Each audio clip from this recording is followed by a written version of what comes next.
Hello and welcome back to another video. My name is Farhan, also known as Gunner since 96, and you're watching my opposition analysis video on Villarreal, who happen to be our next opponents. Europa League semi-final, second round. It's a big one. It really is. And, you know, I should have really made this video at the beginning in the first leg, but now that I've had 90 minutes of football to watch properly, see what they bring to the table, and I've done a bit more research of my own on them. I think I'm better equipped to discuss this Villarreal side managed by Unai Emery, who we know all too well, and what we maybe need to do in the second leg in order to beat them and beat them comfortably, because the first leg, if it showed us anything, it showed us how piss poor we were, and how good we made them look.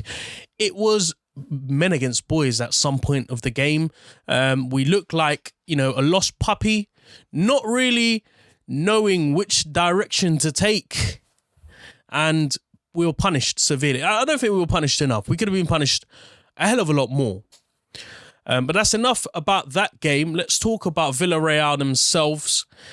A mid-table Spanish side who, let's be honest, are overachieving this season under Unai Emery. They're currently sixth. They beat Getafe 1-0, I think, a couple of days ago. And they're 1 point away from fifth. That's the highest position that they can finish, because, you know, the season, I think 5 or 6 games left, maybe 4 games left, actually. It's impossible for them to get any higher than fifth. So look, 1 point behind fifth. It'll be a great achievement if they finish fifth. Their record currently stands, they've won 13, they've drawn 13, and they've lost 8. So a reasonably good record in La Liga, but not the greatest, you know. It screams mid-table-ish. Having said that, though, you know, they did start the season quite well. They did have a classic Unai Emery run. They went 19 games undefeated. And this, going into this second leg, they will have all the motivation on their side, because they've never won a major trophy before. So, you know, they're very close. If they can see the second leg out, and they can pull out the best performance of their season against United, this might be a historic season for them and for Unai Emery, who gets to add another European trophy, another Europa League. He's made a career out of it, and it's not a bad way to make a career out of it if you consider how many European titles Arsenal have won. I think 2. So, you know, we are up against a manager and a side who have a great deal of strengths on their side. And I'm going to go through them. But I just wanted to mention before I go through them that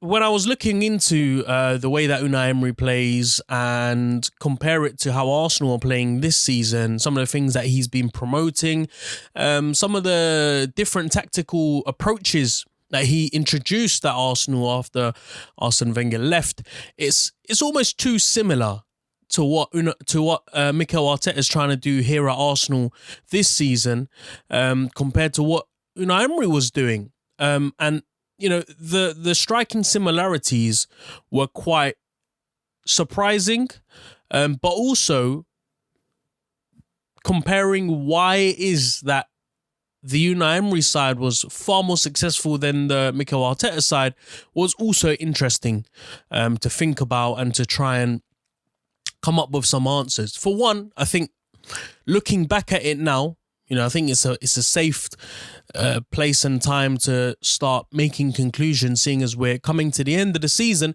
I think that with all things being considered, Unai Emery did have a stronger side. I do think so. I genuinely do believe so. Compared to Mikel Arteta, I think sending Torreira and Guendouzi out on loan potentially was a mistake. We've got no left-back cover. Our centre-back situation isn't great at all. With Unai Emery, you had Koscielny. You had even, with the likes of Mustafi, you had options available. Arsenal don't have any depth this season, and that really has been their Achilles heel. Not having enough players in the positions. Having said that, though, we've looked far brighter in the final third than we maybe did when Unai Emery took charge. He was quite lucky that Aubameyang was on top form to rescue us in the majority of the situations that we were in. But like I said, very surprising how similar the tactical mindsets of Unai Emery and Arteta are, and the way that Emery wants to promote the football at Villarreal. So let's talk about the formation side of things. Unai Emery, typically, when he was at Arsenal, it was a 4-2-3-1, sometimes morphed into a 4-4-2, sometimes a 3 at the back. But at Villarreal, it's often a 4-1-4-1, a 4-3-3, or a 4-4-2. In the first leg, he played let me just pull it up here. He played a 4-4-2. But it's not always as clear-cut and simple as that. That's the default position. When he's playing on the ball, it shifts probably to a 3-4-3, or in a defensive shape, probably a 5-3-1. Does that make sense? Yeah, 5-3-1. So, and again, it's almost similar to the way that Arsenal play. It very much depends on the circumstances of where they have the ball, when they have the ball. But in order to make a proper analysis, as thorough of an analysis as I could have made, I had to look at the last 5 games that they played. So obviously the Getafe victory 1-0, beating us 2-1, losing to Barcelona 2-1, losing to Alaves 2-1, and then finally beating Levante 5-1. And I made the conclusion that they have a very solid squad of players.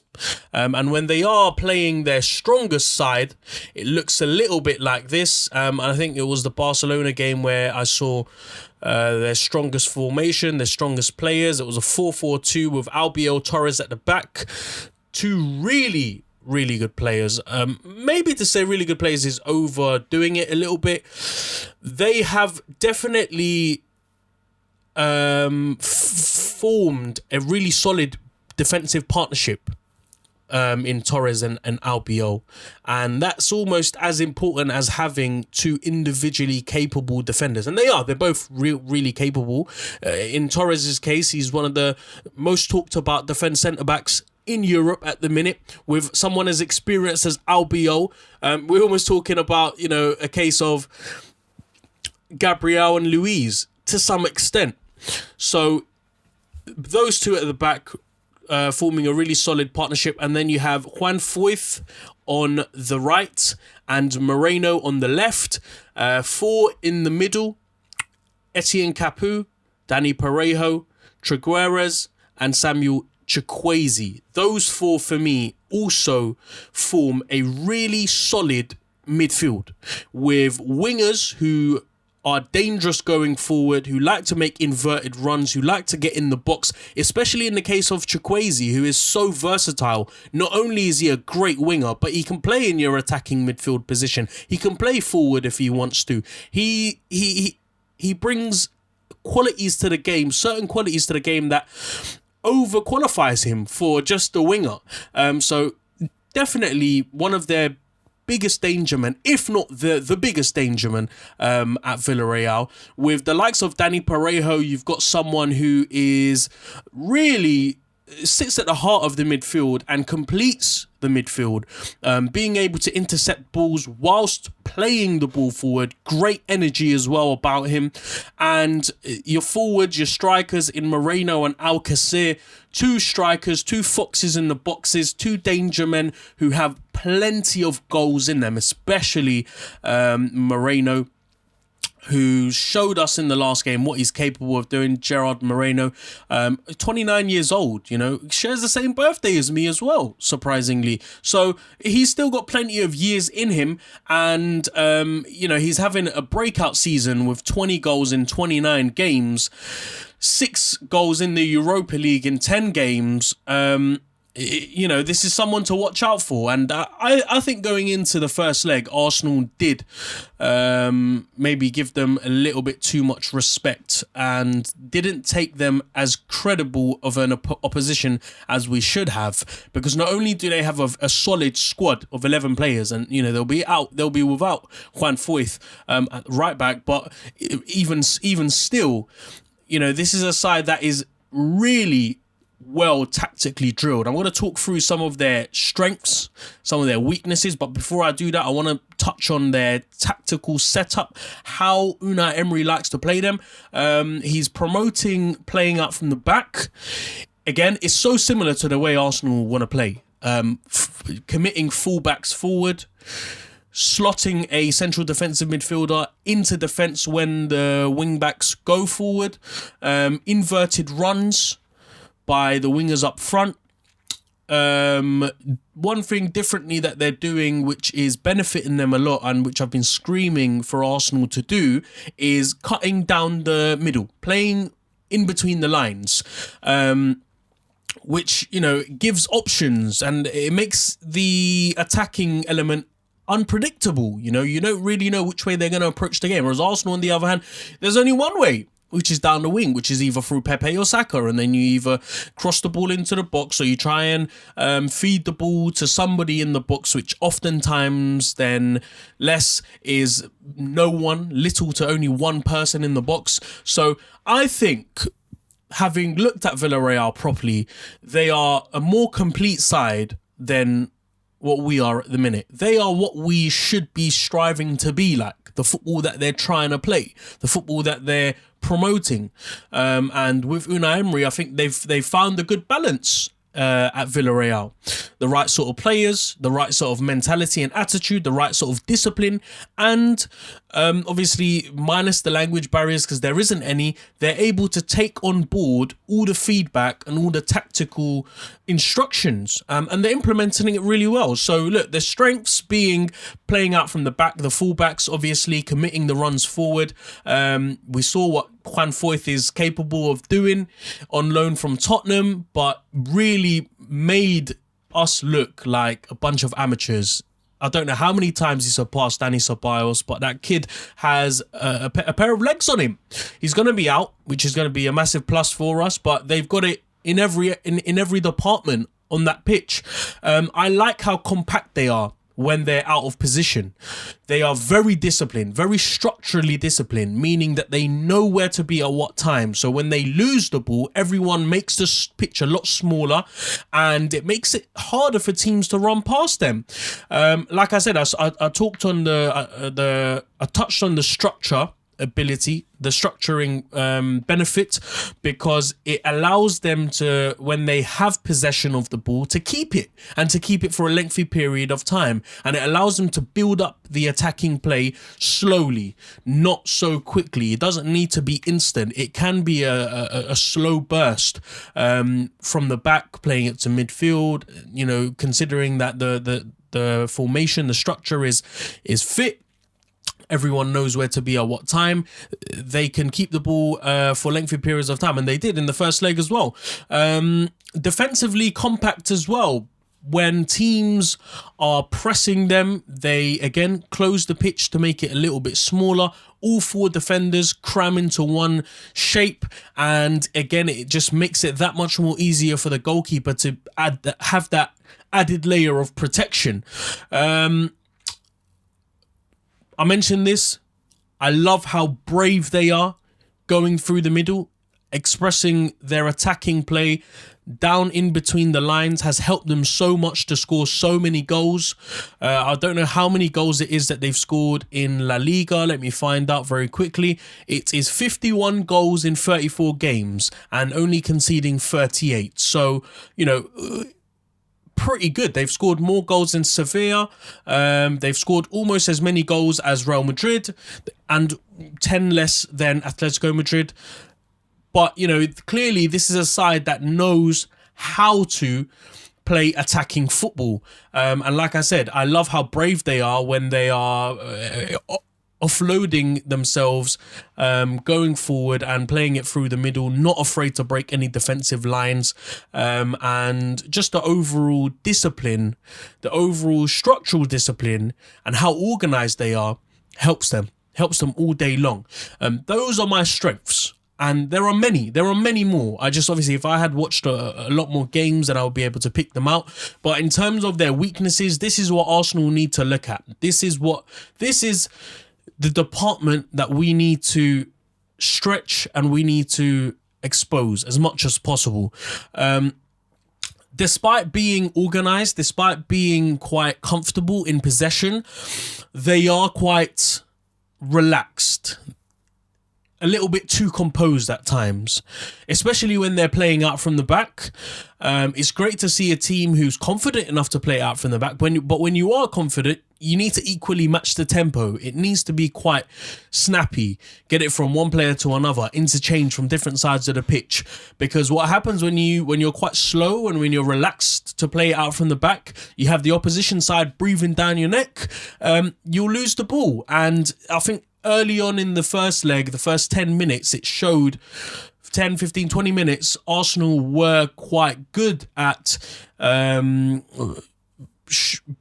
applying that added bit of pressure, playing with that high line, that high tempo, and forcing them to make mistakes. And they have done. They've done previously before. It's cost them playing out from the back, not being as effective as possible, being too relaxed. It has cost them goals. Those defenders, you know, like I said, as good as they have been, they aren't the best defenders in the world, especially with Albiol, especially with Foyth. You're thinking about players that are either at the latter stages of their careers or are not good enough to play for their team that they're loaned in from. So you know that these players, you can drill them with as much tactics as possible, with as much discipline as possible. When it comes to it, if they're not good enough, then teams can still exploit. Players can be exploited. And I do strongly believe that Arsenal, with the kind of attacking players that we've got, with your Pepes, with your Aubameyangs and Sakas, they can be taken out of the game easily. When you've got talent like that in the final third, especially if you're playing a high line, especially if you're adding that pressure onto them when they're playing out from the back, mistakes will be made, and Arsenal need to just continue to persevere with a high line and a high press. With playing the fullbacks compact when teams are pressing against them, it is, again, allowing wide players to run invertedly in those spaces on the wide. If you don't have your wing backs positioned in those places, then just like Chukwueze got all the space in the world for the first goal, similarly Arsenal can get themselves in those positions to exploit, and we love doing it as well. These are the positions that we love getting Saka and Pepe in, even Tierney when he's fit, and sometimes Callum Chambers as well. So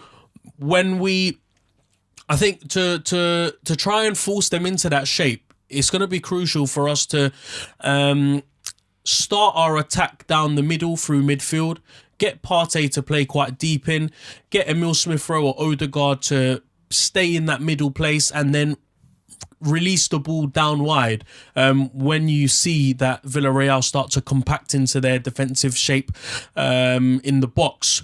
So, and I mean, other than that, I don't see many other problems. I think they do like to play a high press as well. When they do attack, they like to move as a unit. Sometimes that can be dangerous. Sometimes, especially when you're playing against a team like Arsenal, who are so good at flipping the switch and getting the ball from one side of the pitch to the other, it will be good to get players to run in behind, just like Pepe did to, get the first penalty overturned. But had that not hit his arm, it would have been a penalty. And those are the kind of balls that we need to be releasing. Sitting back, allow Villarreal to come forward, be defensively compact, be defensively organised and structured, and also be a little bit more switched on and try and close them down early. And when we do, release that ball over the top for Pepe and for Saka, because you can bet your money on them to be playing that higher line so that we can get that extra space and get players running in behind. And finally, just one last weakness that I picked up is the reluctancy to try and close teams down early enough. Similar like Arsenal did in the first leg, Villarreal have a problem of allowing teams to come as far as possible into their half before they start to panic and make, last-ditch tackles. That's risky, very risky. I mean, when you have players with quality who can hit the ball from far, when you've got players who can pass the ball really quickly in between other players and get them into the box, that's going to cause a big issue for a team like Villarreal. So I hope Arsenal do exploit that. I hope they try and move the ball quickly, move the ball out wide and try and get it into the middle.